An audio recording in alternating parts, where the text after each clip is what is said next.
Hola, buen día. Bienvenidos a un apartado más de la asignatura Educación y Sostenibilidad en América Latina. A continuación, vamos a iniciar un recorrido por la evolución de la historia de la educación sostenible desde horizontes críticos.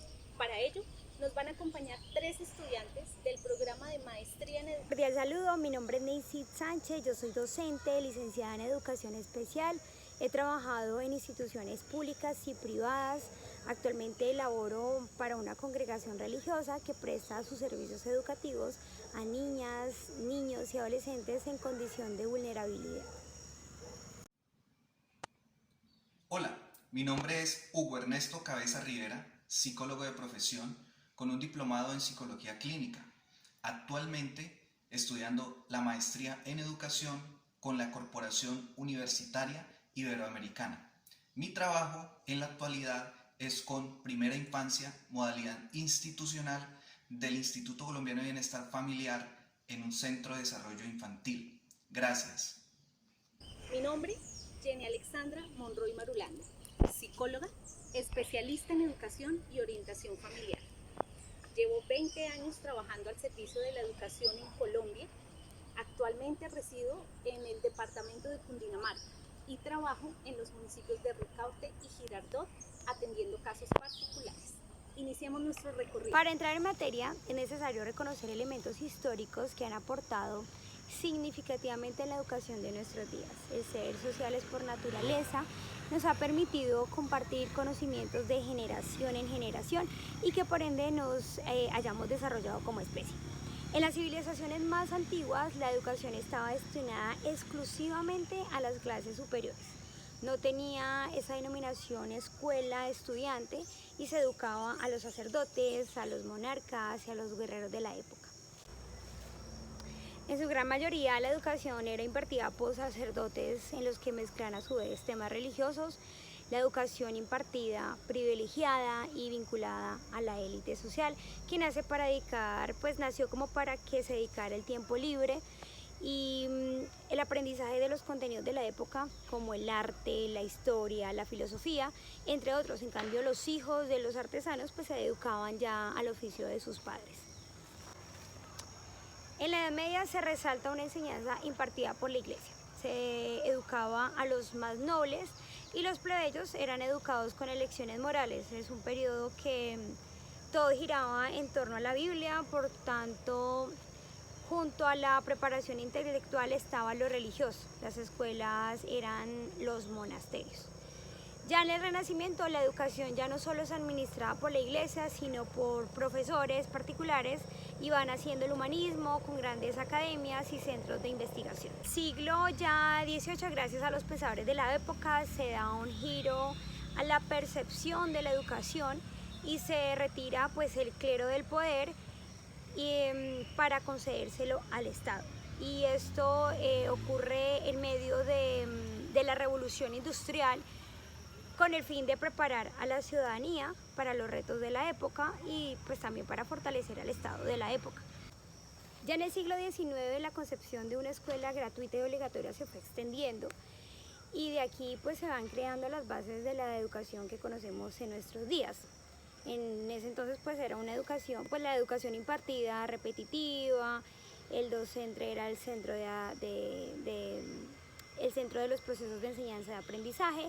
Entonces aquí van surgiendo además muchos pedagogos de la época que nos han aportado significativamente para entender muchos procesos en torno a la educación. De ahí van haciendo el desarrollo del pensamiento crítico y van surgiendo a su vez otros elementos importantes como la inclusión, la reflexión, el estudiante como el principal protagonista de los procesos de aprendizaje. Actualmente se busca espacios que se pueda aprender de forma diferente, que el maestro ya no sea el eje central, sino que sea pues el facilitador del mismo para desarrollar pues el máximo potencial de sus estudiantes, y que la escuela se salga del salón, salga de la escuela, que se busquen otros espacios diferentes a las cuatro paredes.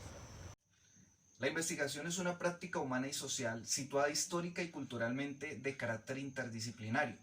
Dentro de la práctica pedagógica es importante la innovación por parte de los agentes educativos o docentes, El vínculo y el diálogo son dos aspectos importantes que se deben de tener en cuenta en la formación, teniendo presente que la escuela es escenario de investigación y transformación social. Una de las bases conceptuales de la pedagogía crítica es la teoría crítica propuesta en las escuelas de Budapest y Frankfurt. La primera abre un camino entre comprender y actuar. La segunda pretende la liberación del sujeto del marco clásico del saber proveniente de las ciencias empíricas o naturales. Las dos escuelas son interdisciplinarias. La teoría crítica en estas escuelas, conservando sus distancias histórico-contextuales, controvierte la estructura de dominación que imperaba en la sociedad soviética y alemana a nivel sociopolítico y cognitivo. La pedagogía crítica concibe a la escuela como escenario de construcción social, hace que sus protagonistas se construyan como intelectuales transformativos, busca favorecer las condiciones de aprendizaje de los actores pedagógicos y sus saberes. Gracias a Freire, esta pedagogía busca la concienciación de los sujetos frente a la estructura de su realidad histórica, en su base aquello que busca la resignificación de la práctica pedagógica. La construcción de conocimiento desde una epísteme crítica está dinamizada por la búsqueda y la reinvención constante de las y los agentes pedagógicos, investigadores cuyo objeto es investigar su práctica pedagógica como escenario de pesquisa. Las rutas metodológicas a tener en cuenta son dos. Primera, reconstrucción colectiva de la memoria que enfatiza el carácter participativo y colectivo de los sujetos de investigación. Uno de los principales factores constituyentes de la identidad de una agrupación social, sea local, regional o nacional. Número 2. Museos comunitarios como escenarios de participación inclusiva que propician la simbolización de las comunidades y su agencia colectiva en el campo social. Es un proceso participativo de su construcción tras un reconocimiento dialéctico de recuerdos y olvidos influenciados por factores políticos, sociales y culturales. Museos comunitarios, lugar que da la expresión al ser humano y su naturaleza, en donde los pobladores locales logran ver su imagen social y cultural, incorpora estrategias participativas para los sujetos, los cuales dinamizan su memoria y entablan procesos reflexivos de la historia, transformando con ello sus prácticas sociales. El constante movimiento político, social, económico, entre otros, ha requerido que el sistema educativo se movilice hacia sitios diferentes, hacia unos objetivos quizás muy distantes y diferentes en otros casos a los de su origen. Tal vez pensando en mitigar esos impactos o esas crisis que actualmente estamos enfrentando ante varios fenómenos que han ocurrido en nuestra sociedad.